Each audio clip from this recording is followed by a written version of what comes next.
And the man-to-man defending is something that they seem to be going with. But when you look back at that 1-1 draw at the Amex, were there any lessons learned from that, do you think, in terms of style of play? And because they had a distinctive style of play, but for you, was that part of the learning process, that particular game? For sure, because the players still are the same, and they're still, like I said, have individual quality. They have a lot of right for the players, for example, in their build-up. So that's the thing where you have to take care. They play a lot of give and go with their centre backs. That's the thing where you have to take care individually. And these things they didn't change. So of course you can look back at the game we had at the Amex. You can reflect it. You can take some lessons from this game, and hopefully we can do some small details better than we did in the last game. So depending more on how we work individually, how we win the personal duels, because that was the main thing where, especially in the second half, they were better than us in the first game. A lot of the headlines were, of course, about Carew and, of course, Jan Kuba as well. Bart Verbruggen was integral in that game against Chelsea as well. He was being watched by Ronald Koeman, who I'm sure was watching Van Hecker as well. Did you have a chance to speak to him, or was there any thoughts of what he might have made of what their performances are this season? Unfortunately, I had to spend a lot of time with you after the game. I'm sorry. And then at the time to talk to Koeman, I would love to do, because I think he's a great manager, great success in his career, and of course, I also talk sometimes with my Dutch players about him, and they're full of compliments about Koeman. So hopefully the next time. So we have a lot of Dutch players, so I think he will look our games more often, and then maybe there's time the next time. But in general, yeah, I think we can be happy with the performance from Bart, from JP, also Joel, and on top of that now Mats Fifa is back. So we have a lot of Dutch players, and hopefully we can see them all on the pitch. We can see them on their highest level, and then I'm sure that they also deserve to play for the national team and help them.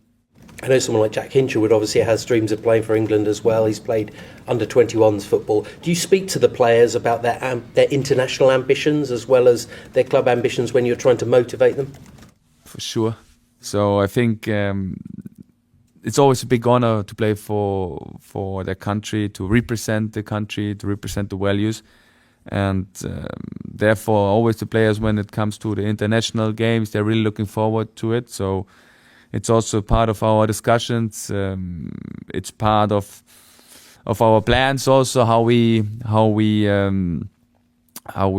let the player perform with us, because of course it's also an amount of games for them, so we have to take care of their health. But in general, they all speak very positive about their countries. They all have big ambitions to represent or to play for them, and have also success with their countries for sure.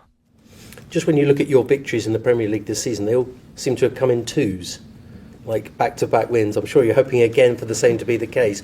But do you feel the confidence that you might be able to extend that run at some point? I know you say consistency is difficult in the Premier League, but the margins are so small, particularly from sort of 10th to 6th.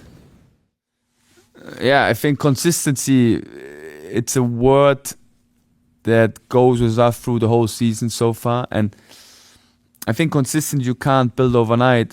Has to be a day-by-day behavior and a game-by-game behavior. And that's really what I want to see now is, I think we can have a bad day. That's normally every person has this, but we have to do the things we can influence on the highest level. So run more than the opponent, do more high-speed meters, do more sprints than the opponent. These are things where we really can push ourselves now, where we really have to be more consistent than we were in the season. And when you have these things on the pitch, when you maximize the things you can influence, then you have a basic intensity on the pitch. And this intensity we need for our game. If you don't have this intensity, we can't be consistent. And if you don't have this intensity, we also can't get consistently the results we want to get.